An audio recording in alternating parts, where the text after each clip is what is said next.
We are taking a look at the MusicNomad, the Nomad tool set.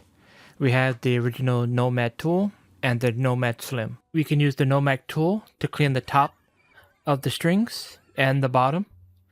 But of course, don't go too far where it becomes too tight. Just stop where it is and just come back. For that, we'll use the Nomad Slim Black Suede. But even still, my guitar has very low action, so I have to be very careful.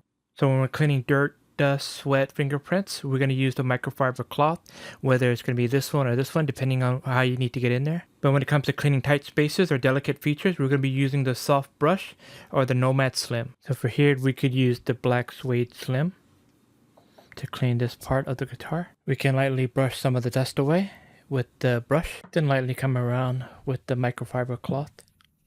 The Nomad tool and the Nomad Slim will eventually trap some of the dirt within the fibers, so for best results you'll want to hand wash in warm water and soap and then let dry.